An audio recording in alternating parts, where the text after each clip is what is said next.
They say you should never judge a book by its cover. But on a cold, rainy November morning in Virginia, a teacher with 20 years of experience made a mistake that no textbook could justify. She looked at a 12-year-old girl's worn-out sneakers and decided she knew her story. She looked at a simple address and decided she knew her worth. She tore up a child's pride. She called a daughter's love a lie. She thought she held all the power in that classroom. But she forgot one fundamental truth about the American spirit. Honor does not live in a mansion. It lives in the hearts of those who serve. And sometimes, justice doesn't just knock on the door. Sometimes, it marches in wearing 4 silver stars. The cold November rain battered the windows of Oak Creek Middle School, but Maya Robinson was too busy shielding her black trash bag containing her life's work to notice the storm. At 12 years old, Maya knew that water was the enemy of cardboard and marker ink, so she had wrapped her project in 2 layers of plastic she found under the kitchen sink. Her sneakers, worn thin at the soles, squelched softly against the linoleum floor of the hallway, leaving faint, muddy footprints that she tried desperately to hide by walking on her toes. Around her, the morning chaos of middle school swirled, lockers slamming like gunshots, the smell of damp wool coats and floor wax, and the high-pitched chatter of students who didn't have to worry about whether their shoes would hold up through the winter. Maya kept her head down, clutching the poster board to her chest as if it were a shield. She navigated the sea of bodies toward room 204, Mrs. Higgins' history classroom. The bell rang, sharp and demanding. Inside the classroom, the air was stiflingly warm and smelled of Mrs. Higgins' overpowering lavender perfume, a scent that Maya had come to associate not with comfort, but with judgment. "Take your seats," Mrs. Higgins commanded from her desk. She was a woman who wore her authority like armor, her silver hair perfectly coiffed, her eyes sharp enough to spot a piece of gum from 30 feet away. Morning announcements. Stand for the pledge. The class shuffled to their feet. Maya stood by her desk near the back, placing her hand over her heart. As the familiar words droned out from the intercom, "I pledge allegiance to the flag," Maya fixed her eyes on the stars and stripes hanging in the corner. For most kids, this was just a routine. But for Maya, the flag meant something else. It meant the long months her father was gone. It meant the crisp envelopes with the Department of Defense seal. It meant the quiet pride in her mother's voice when she spoke of duty. With liberty and justice for all.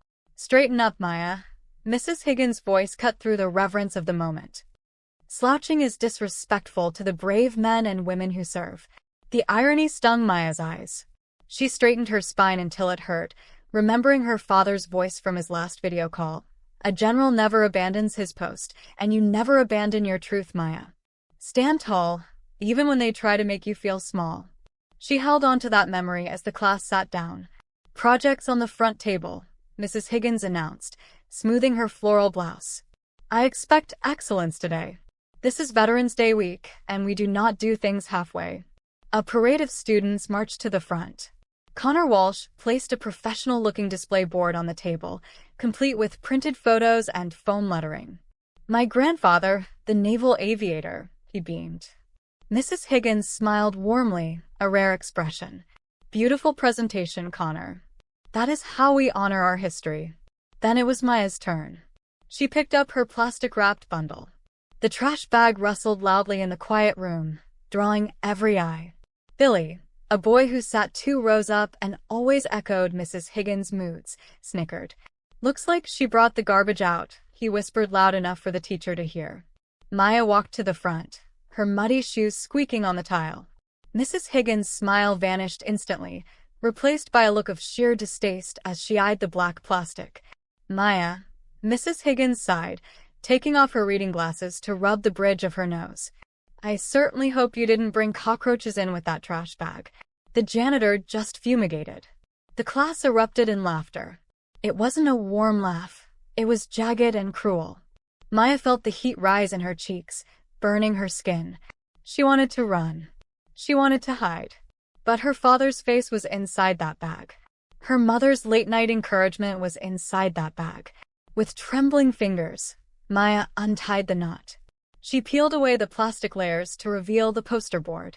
It wasn't printed at a shop. The edges were slightly uneven where she had cut the cardboard herself. The letters were hand-stenciled in black marker. But in the center, Glued with absolute precision was a photograph of a man in a dress blue uniform, his gaze steady and strong. She placed it gently on the teacher's desk, smoothing out a corner. "It's not trash, Mrs. Higgins," Maya whispered, her voice shaking but audible. "It's my hero." Mrs. Higgins didn't look at the poster. She looked at Maya's shoes, then at her face, her expression unreadable but cold as ice. She reached for the red pen on her desk, uncapping it with a decisive click. "We shall see," Mrs. Higgins said, picking up her red grading pen like a weapon. "You're up first. Don't waste my time." Maya stood at the front of the room, her heart hammering against her ribs like a trapped bird, as 25 pairs of eyes bore into her. She took a deep breath, smelling the chalk dust and the lingering scent of damp coats, and tried to channel her father's posture. Shoulders back, chin up, eyes forward. She touched the corner of the poster where the photo of her dad was glued, grounding herself in the reality of who he was, even if no one here believed it. "My hero is my father," Maya began, her voice wobbling slightly before finding its strength. "General Marcus Robinson. He has served in the United States Army for 28 years. She stepped aside to reveal the centerpiece of her project, the photo of a stern-faced black man in his official dress blues, 4 silver stars gleaming on his shoulders, the American flag draped in the background. "Stop right there." Mrs. Higgins didn't shout, but her voice cracked through the room like a whip. She stood up slowly from her desk, walking toward Maya with a look of mock disappointment that was far worse than anger. She stopped inches from the poster, peering at the photo over the rim of her glasses. "Maya, we discussed the importance of honesty in this class," Mrs. Higgins said, her tone dripping with condescension. "This is a history project, not a creative writing assignment." "It's true," Maya said, her grip tightening on the easel. "He's at the Pentagon right now. He works in strategic plans." Mrs. Higgins let out a short, sharp laugh. She turned to the class, spreading her hands as if inviting them to share in the absurdity. "Class, do you know how rare a 4-star general is? There are only a handful in the entire country. They live in mansions in Arlington." "They do not." She paused, looking pointedly at Maya's scuffed sneakers, "live in the Creekview apartments. And they certainly don't have daughters who can't afford proper winter boots." "He sends money," Maya argued, desperation creeping into her voice. "We live there because my mom wants to stay near her job at the hospital. He earned those stars." "That is enough," Mrs. Higgins snapped. Her face flushed red. "This is stolen valor, Maya. Do you know what that means? It is a federal crime to claim military honors that were not earned. You downloaded this picture from the internet and pasted it on a piece of cardboard to impress your friends. It is disrespectful to every real soldier who has bled for this country." "I'm not lying," Maya cried out, tears stinging her eyes. "I will not have lies in my classroom," Mrs. Higgins declared. She reached out and grabbed the top of the poster board. The sound was terrible, a sharp, ragged riot that seemed to echo endlessly in the silent room. Maya gasped, freezing in horror as Mrs. Higgins tore the poster down the middle, separating the general's face from his medals. Then she tore it again. And again. The cardboard offered little resistance to her rage. Mrs. Higgins dropped the shredded pieces onto the floor, right onto the muddy toes of Maya's sneakers. The photo of General Robinson lay in ruins, just scraps of paper among the dirt. "Go to the principal's office." Mrs. Higgins pointed a manicured finger at the door. "Principal Sterling deals with liars. I deal with history." The walk to the office was a blur of tears and humiliation, Maya's hands clutching the jagged pieces of her father's face. Every step echoed in the empty hallway, a rhythmic reminder of her failure to protect the one thing she was proudest of. She reached into her pocket, her fingers trembling over her phone screen. She didn't call 911. She typed 2 words into a message thread that had been silent for months. Code red. It was a signal her father had taught her when she was 6, meant only for moments when the enemy had breached the perimeter. She hit send, wiping her nose with her sleeve, and pushed open the heavy door to the administration wing. Principal Sterling's office was a shrine to mediocrity: gray walls, gray carpet, and the lingering acidic smell of stale coffee. Mr. Sterling sat behind a desk that looked too large for him, tapping a silver pen against a stack of files. He didn't look up when Maya entered, He simply pointed to the hard wooden chair in the corner. "Sit," he muttered, checking his watch. Mrs. Higgins called ahead. "Stolen valor. That is a serious accusation, Maya. Schools have zero tolerance for deception." "I didn't lie," Maya said, her voice small. She tried to put the torn poster on his desk. "Look. It's real." Sterling finally looked up, his face pinching with annoyance. He waved a hand dismissively at the shredded cardboard. "I don't need to look at internet printouts, young lady. I need to look at your behavioral record." Delusions of grandeur are often a cry for help. The door behind Maya flew open. It didn't open tentatively. It slammed against the wall stopper. Elena Robinson stood in the doorway, chest heaving.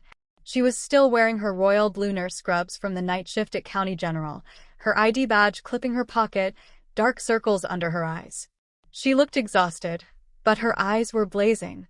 "Mrs. Robinson," Sterling sighed, leaning back in his chair with a squeak of leather. He looked her up and down, his gaze lingering on the scrubs and the sensible rubber shoes. "I see you came straight from work. We usually prefer parents to make an appointment." "You threatened to expel my daughter over the phone," Elena said, stepping into the room and placing a hand on Maya's shoulder. Her grip was firm, reassuring. "I don't make appointments for emergencies, Mr. Sterling." "Why was my daughter's property destroyed?" "Because it was a lie based on a forgery," Sterling said, speaking slowly as if addressing a child. "Mrs. Higgins is an expert in these matters. Let's be reasonable, Mrs. Robinson. We know your situation. We have your financial aid forms. Single mothers working double shifts. It's admirable. But claiming your husband is a 4-star general? It sets Maya up for ridicule." "My uniform does not define my intelligence, Mr. Sterling," Elena said, her voice dropping an octave, deadly calm. "And my address does not define my husband's rank. We live simply because we choose to. Because my husband serves his country, not his ego." Sterling laughed, a dry, humorless sound. He pulled a form from his drawer, the expulsion notice. "Ms. Robinson, let's be real. If your husband were a general, you wouldn't be changing bedpans for a living. You would be hosting galas." He slid the paper across the desk. "Sign this. It admits the lie, and we can reduce the punishment to a 2-week suspension. If you fight this, I will expel her." Elena didn't sign the paper. She looked at her phone, which buzzed with a single message, and smiled a dangerous, terrifying smile. "You're right. I wouldn't be. But he is." Elena Robinson didn't answer the principal. She just turned her head toward the office door as the heavy oak wood vibrated with a sharp, authoritative knock that sounded less like a request and more like a command. Principal Sterling, irritated by the interruption to his disciplinary lecture, slammed his hand on the desk. "Come in," he shouted, expecting a secretary or a janitor. The door handle turned, but the door didn't just open, it swung wide with calculated precision. 2 figures stepped inside first, moving with the synchronized efficiency of a tactical team. They were military police officers, their white gloves stark against their uniforms, standing rigidly on either side of the doorframe to create a secure corridor. Sterling blinked, his mouth falling open. Before he could stutter a question, a tall man in an Army service uniform marched in, carrying a leather briefcase. He stopped 3 paces into the room, his voice booming off the gray walls. "Attention on deck." Mrs. Higgins chose that exact moment to bustle into the office, clutching her grade book, a smug smile plastered on her face as she prepared to witness Maya's expulsion.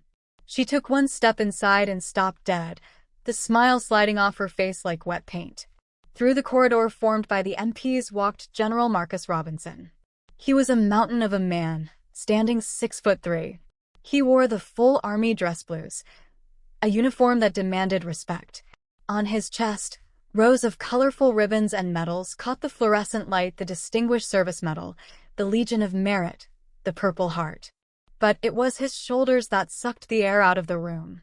On each epaulette sat 4 silver stars, gleaming dangerously. The silence in the office was absolute, broken only by the sharp clack-clack-clack of his polished boots on the carpet. Principal Sterling's expensive silver pen slipped from his fingers and hit the desk with a tiny clatter. He tried to stand, but his knees seemed to have turned to water. Mrs. Higgins stood frozen near the filing cabinet, her eyes wide and terrified, darting from the stars on the general's shoulders to the little girl in muddy sneakers sitting in the corner. The realization hit her with the force of a physical blow. The photo was real. General Robinson didn't even look at the adults. He didn't acknowledge Sterling's stammering attempt to speak or Mrs. Higgins' pale, ghost-like face. He walked straight past them, his presence filling the cramped room with an energy that felt like static electricity. He stopped in front of Maya. Slowly, the imposing general lowered himself to one knee, ignoring the crease in his pristine trousers, bringing himself down to his daughter's eye level. His expression, which had been made of stone a moment ago, softened into something heartbreakingly gentle. He reached out a large, gloved hand and wiped a stray tear from Maya's cheek. "Report, soldier," he whispered, his voice thick with emotion.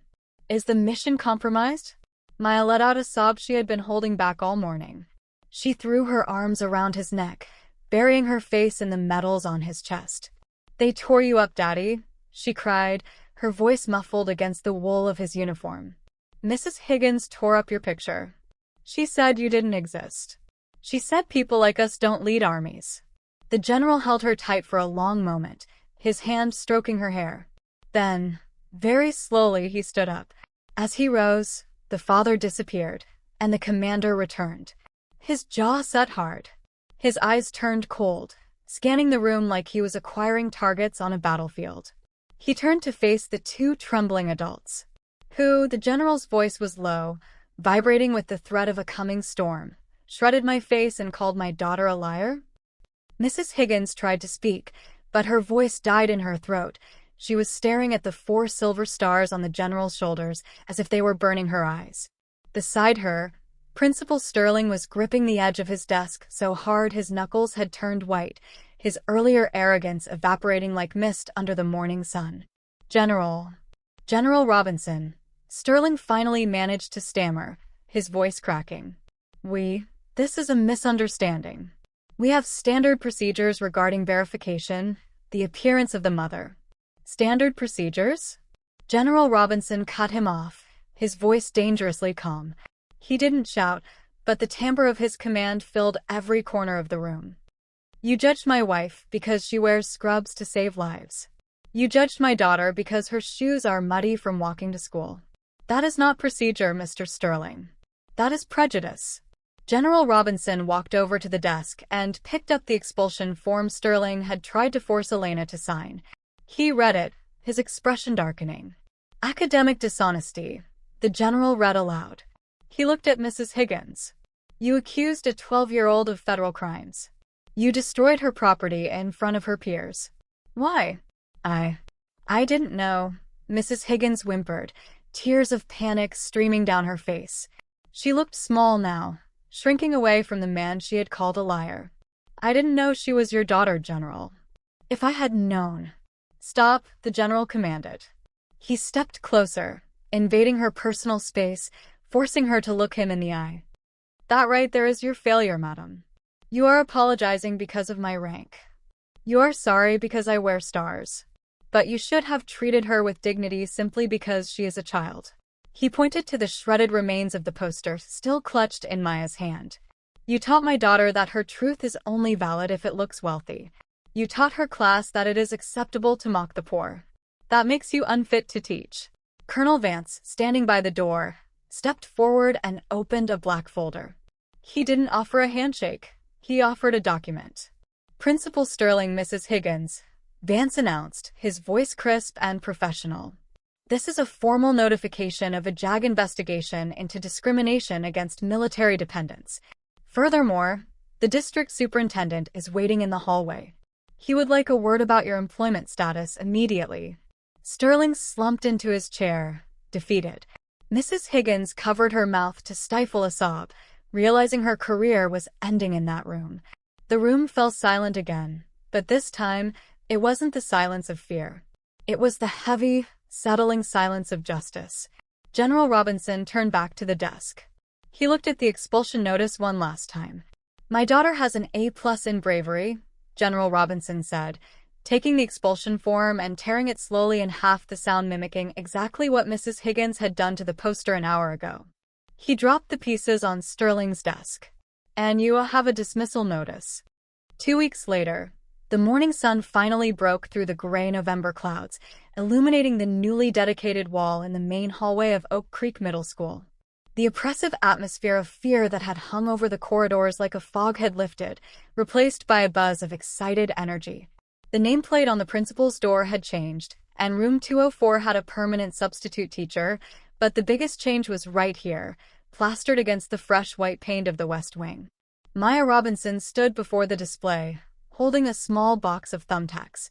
Her father stood beside her, but today, General Robinson wasn't wearing his formidable dress blues or his stars. He was wearing a simple beige cable-knit sweater and jeans, looking less like a titan of war and more like what he was most proud to be, a dad. "It looks good, sweetheart," he said softly, nodding at the center of the display. There, professionally framed and protected behind glass, was Maya's project. But Maya wasn't looking at her dad's photo. She reached into her pocket and pulled out a second photograph, one of her mother, Elena, wearing her blue scrubs, looking tired but smiling after a double shift. With a decisive push of her thumb, Maya pinned her mother's photo right next to the general's. Below it, she had written a small caption, "Defender of the Home Front." "Hey, Maya."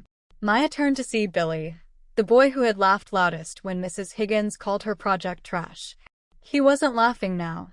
He was holding a crumpled picture of a man in a mechanic's uniform. He looked at his feet, scuffing his sneakers against the floor. "I'm sorry I laughed," Billy mumbled, his face turning pink. "Your dad is cool. Like, really cool. But my mom said what your mom did to Mr. Sterling? That was legendary." Maya smiled, and for the first time in that school, she felt her shoulders relax completely. "Yeah," she said, looking at the photo of Elena. "She is." General Robinson placed a heavy, warm hand on Maya's shoulder. Together, they watched as other students crowded around the Hall of Heroes. It wasn't just soldiers anymore. A girl was pinning up a photo of her father in a firefighter's helmet. Another boy was taping up a picture of his grandmother in a baker's apron.